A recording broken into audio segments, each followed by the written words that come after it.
परीक्षित कहते हैं कि है वंश का अंत करने के लिए स्वयं भगवान ने परशुराम के रूप में अवतार ग्रहण किया। 21 बार क्षत्रियों का विनाश किया पूरे विश्व के।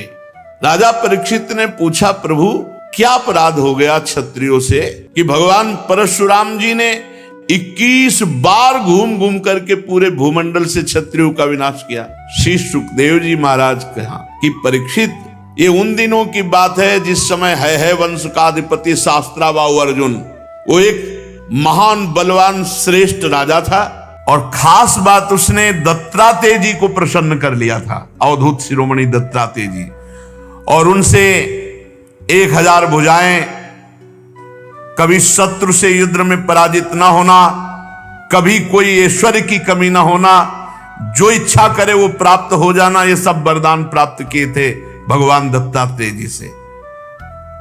अब अबाध बल, अतुल संपत्ति, तेजस्विता, वीर, कीर्ति, शारीरिक बल, सब कुछ दत्तात्रेय जी से प्राप्त हो गया था। एक तरह से वो महायोगेश्वर खुद बन गया था दत्तात्रेय जी की कृपा से। शास्त्राबाहु अर्जुन वो ऐसी सिद्धियां जान गया था कि सूक्ष्म से सूक्ष्म, स्थूल से स्थूल वो शरीर धारण कर लेता। बड़ी सिद्धियां उसकी, वो वायु की तरह कहीं भी पहुंच जाता। ऐसी सिद्धियां दत्तात्रेय जी से प्राप्त की। एक बार एक गले में वैजंती माला डालकर और बहुत सी सुंदर स्त्रियों के साथ नर्मदा जी में जल विहार कर रहे थे, और उधर रावण नर्मदा के किनारे दिग्विजय करते हुए अपने तंबू लगाए हुए था। 500 भुजाएं इधर, 500 भुजाएं इधर, पूरी नर्मदा के जल को रोक दिया शास्त्राबाहु अर्जुन ने। रावण का शिविर डूबने लगा उधर। तो रावण ने पूछा, बिना वर्षा के कैसे बाढ़ आ गई उल्टा? बोले, महाराज एक वीर है जो स्त्रियों के साथ जल में खेल रहा, खेलते खेलते नर्मदा को उल्टा प्रवाहित कर। तो उनका हमसे बड़ा वीर कौन है? रावण बड़े घमंड में गया, अपने को बड़ा वीर मानता था, और जाके शास्त्राबाहु अर्जुन से अब वीरता की बातें करने लगा। तो उन स्त्रियों को प्रसन्न करने के लिए खिलवाड़ में तो ऐसे रावण को पकड़ लिया शास्त्राबाहु अर्जुन ने, बंदर के समान एक पिंजड़े में बंद करके, और अपनी राजधानी माहिष्मती ले जा करके जहां घोड़े थे वहां पिंजड़ा रख दिया। पिंजड़े में 10 खोपड़ी वाले रावण को 20 भुजा, 1000 भुजा वाला शास्त्राबाहु अर्जुन, और सब सिद्धियां प्राप्त किए। तब महाराज पुलस्त जी को पता चला कि दिग्विजयी रावण घोड़सार में एक पिंजड़े में बंद है। तब जाके शास्त्राबाहु अर्जुन के सामने गए तो शास्त्राबाहु अर्जुन ने पूजन किया, क्योंकि पुलस्त ऋषि, तो उन्होंने आज्ञा करी कि छोड़ दो, हमारा नाती है। छोड़ दिया रावण को। अब शास्त्राबाहु अर्जुन का अभिमान बढ़ता चला गया, क्योंकि दिग्विजयी रावण जैसे को बंदी बना लिया। अब वो एक दिन शिकार खेलने के लिए अपने परिकर के साथ जंगल में गया, तो प्यास लगी। तो पास में जमदग्नि जी का आश्रम था। तो जमदग्नि ऋषि के आश्रम में पहुंचे। मुनि ने देखा कि बहुत बड़ा राजा आया हुआ है, तो इसका स्वागत, राजा भगवान का स्वरूप है। अब जंगल में वो एक कंदमूल फल, तो कामधेनु जमदग्नि जी की गाय का नाम था। जो इच्छा करो वो प्रकट कर दे। अब मंत्री, सेना और राजा का स्वागत करना है, तो वैसे ही सेवक, वैसे ही सामग्री, सब व्यवस्था। शास्त्राबाहु अर्जुन ने कहा कि बाबा जी के पास ऐसी व्यवस्था कहां से हो सकती है कि इतने सैनिक, इतने सेवक, इतनी धातुओं के पात्र और भोजन सब? बोले, कहीं कोई रसोईया नहीं, सब एक गाय का चमत्कार है। बोले, ऐसी गाय तो हमारे पास होनी चाहिए, संत के पास क्या? अब जमदग्नि मुनि का ऐश्वर्य कामधेनु से था, तो चिढ़ गया शास्त्राबाहु, जबकि प्रसन्न होना चाहिए कि इतना बढ़िया स्वागत किया। और उसने आदेश किया जमदग्नि ऋषि से कि कामधेनु हमारे सैनिकों को दे दो। जमदग्नि जी ने कहा, नहीं, ये तो यज्ञ के हविष्यान्न के लिए, अतिथि सेवा के लिए है। तो कहा मैं एक बार केवल कहता हूं, दोबारा छीन लेता हूं। शास्त्राभाव अर्जुन ने आदेश किया, कामधेनु को बंदी बनाकर ले चलो। अब कामधेनु डकराती हुई बलपूर्वक शास्त्राभाव अर्जुन महिष्मतीपुरी ले गए। जब शाम के परशुराम जी आए तो आश्रम सब उजड़ा हुआ। मां से पूछा तो उन्होंने बताया कि सारा का सारा दुष्टता का वृत्तांत शास्त्राभाव अर्जुन है वंशी। भयंकर फरसात हाथ में लिए हुए परशुराम जी जैसे किसी महामत वाले सिंह को कोई दबा नहीं सकता, ऐसे गरजते हुए महिष्मतीपुरी गए। अभी वो मस्ती में था कि प्रवेश ही नहीं कर पाया था कि भगवान परशुराम जी पहुंच गए। परशुराम जी की बड़ी विलक्षण झांकी थी। हाथ में परशुराम, मस्तक पर जटा का मुकुट, त्रिपुंड लगा हुआ। जे भी शास्त्राभाव अर्जुन झपटा, भगवान परशुराम जी ने जो जटाएं सूर्य की तरह चमक रही थी खोल लिया और हाथ में फरसा धारण करके बात की बात में सारी सेना को विध्वंस करके और उसके 1000 भुजाएं जो भगवान अवधूत शिरोमणि दत्तात्रेय जी के द्वारा दी थी, सब काट के गिरा दी। फरसे का ऐसा प्रहार कि कोई सामने नहीं बचा। बाहें जांघें सब काट काट के। परशुराम जी के बाणों से जब है पति का सर्वनाश हो गया तो 10,000 लड़के थे शास्त्राभाव अर्जुन के, 10,000। भगवान परशुराम जी तो 10,000 लड़के तो अभी नहीं थे इनके साथ, ये अलग थे। सब पूरे परिकर सहित शास्त्राभाव अर्जुन को मार डाला भगवान परशुराम जी ने। कामधेनु छुड़ाकर आश्रम में ले आए। महिष्मतीपुरी के शास्त्राभाव अर्जुन का विनाश बड़ा आश्चर्य में। जमदग्नि जी ने कहा, हाय हाय परशुराम, तुम क्या उपद्रव करते हो? अरे राम राम, वो राजा था, गाय ले जा रहा था, ले जाने देते, तुमने हत्या क्यों कर दी? राजा सर्वदेवमय होता है, तुमने अपराध किया। अरे हम लोग ब्रह्म ऋषि हैं, क्षमा हमारा बल है, संसार हमको इसीलिए पूजता है क्योंकि हम क्षमावान हैं। तुम्हारे ब्रह्मा जी भी क्षमा के बल से ही ब्रह्म पद पर स्थित है। ऋषियों की शोभा क्षमा होती है, ये सर्वशक्ति प्रदर्शन नहीं।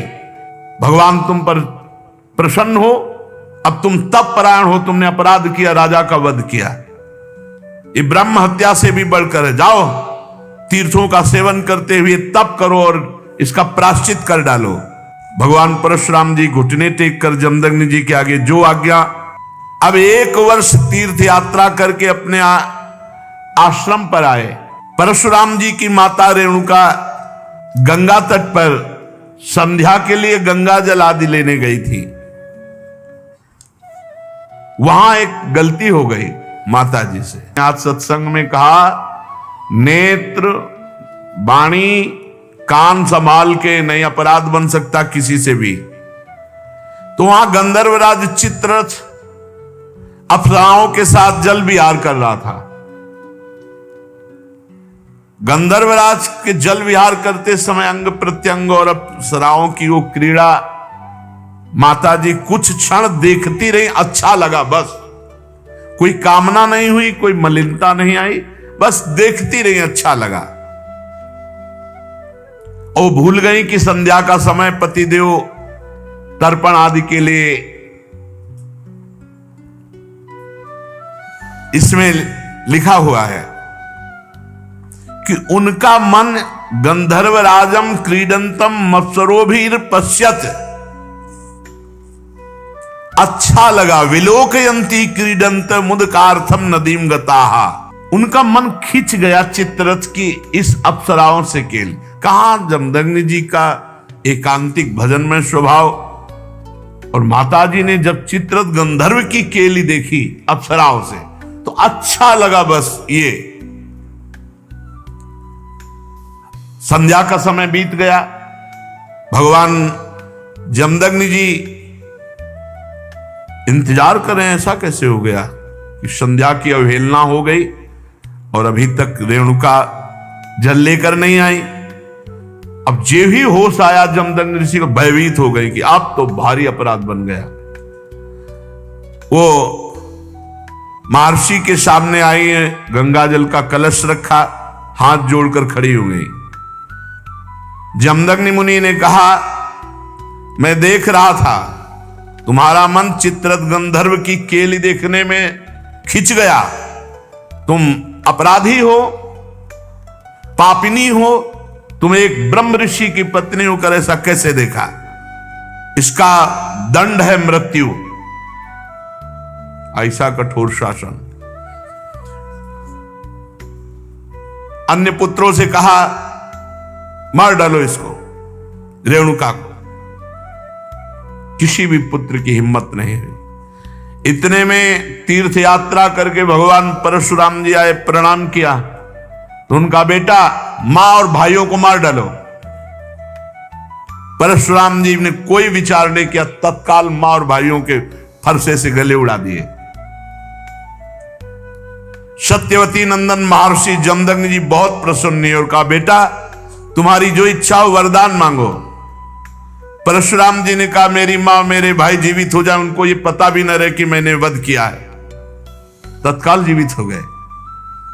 भगवान परशुराम जी के ऐसा कहते हुए ऐसे उठ के बैठ गए जैसे सो के, पूरे सकुशल।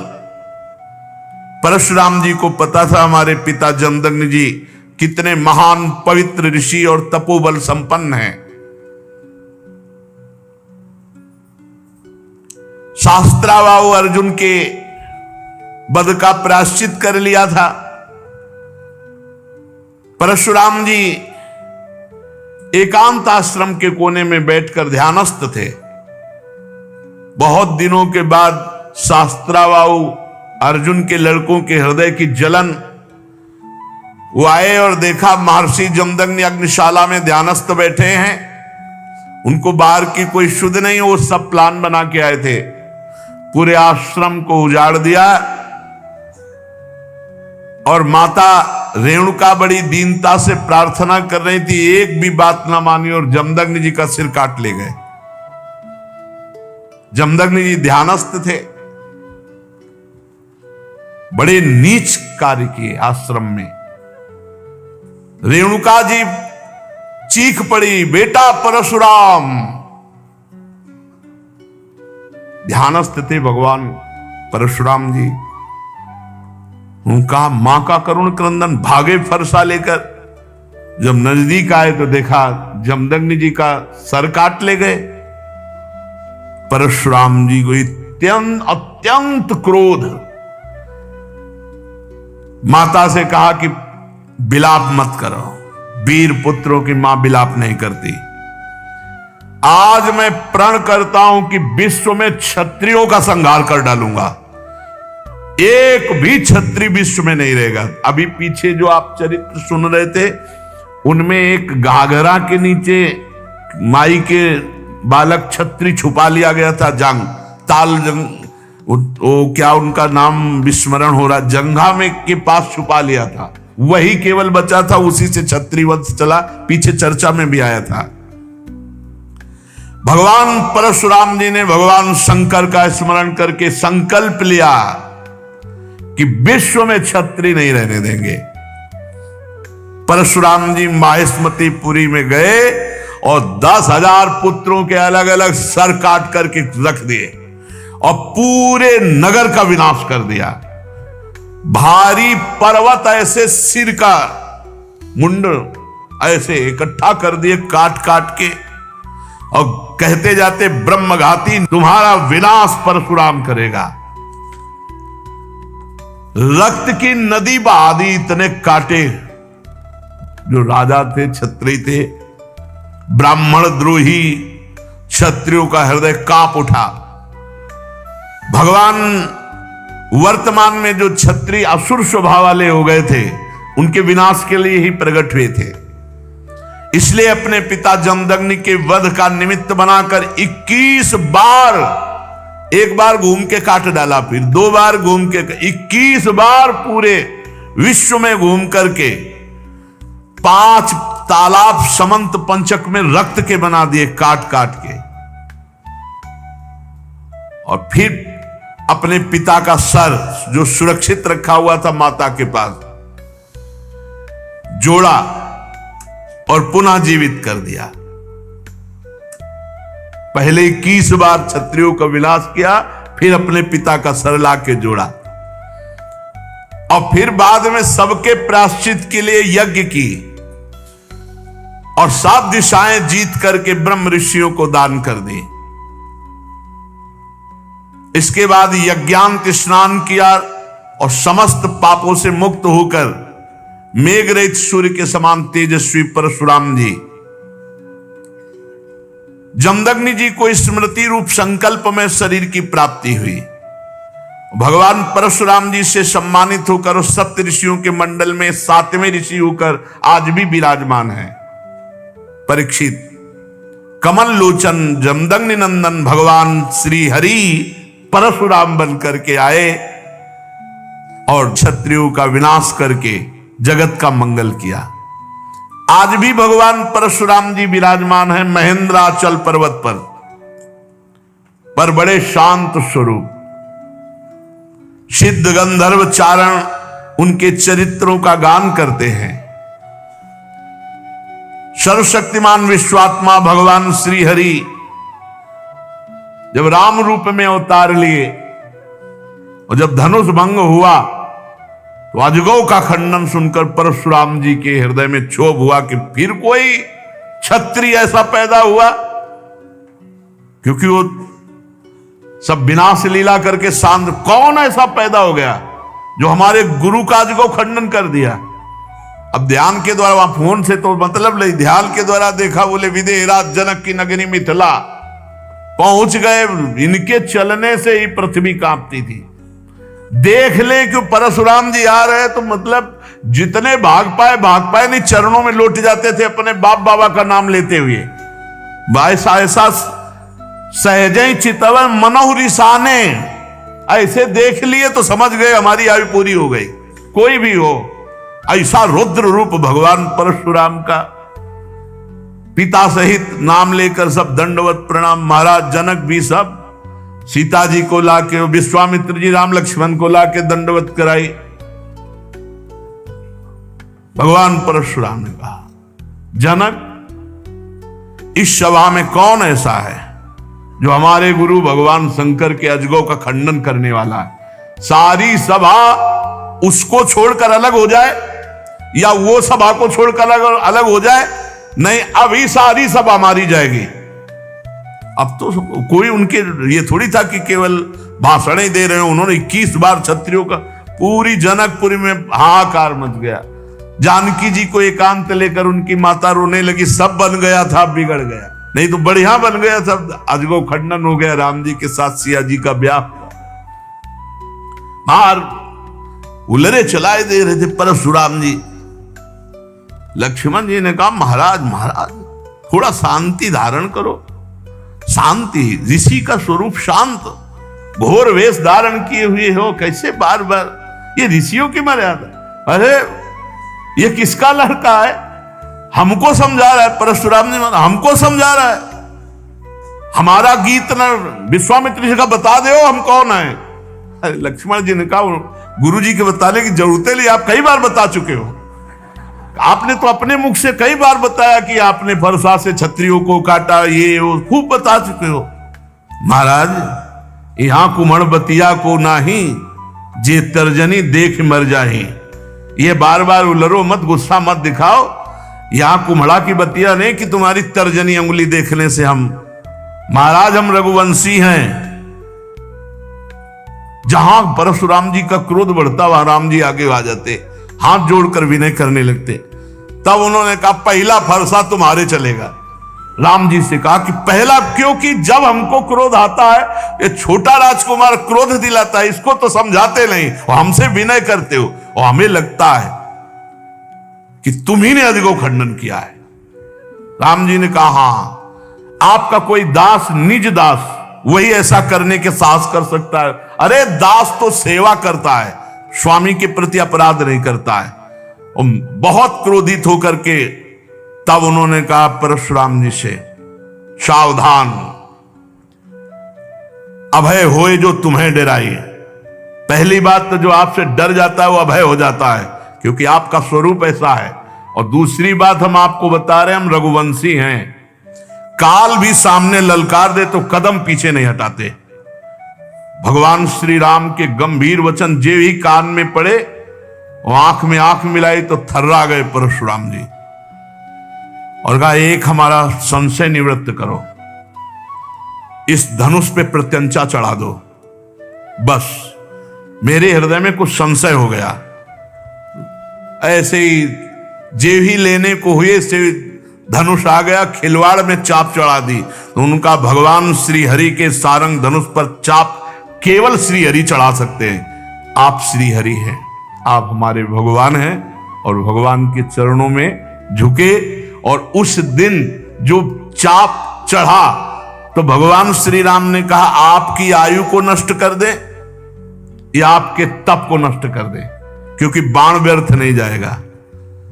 तो उनका, प्रभु हम तो आपके आश्रित हैं, तप को नष्ट कर दीजिए जिसे हम पुनः कर सकते हैं, लेकिन आयु और अंतर्ध्यान शक्ति आदि को नाश मत कीजिए। भगवान ने परशुराम जी के तप को लक्ष्य बनाकर बेधा। उस दिन से आज भी शांत स्वभाव से बिना किसी को मारे काटे भगवान महेंद्राचल पर्वत पर विराजमान है। अगर आपको यह वीडियो पसंद आई हो तो इस वीडियो को लाइक करें और मेरे चैनल को सब्सक्राइब करें। आगे आने वाले समय में ऐसी ही और भी वीडियोस में अपलोड करूंगा। अपना कीमती समय देने के लिए धन्यवाद।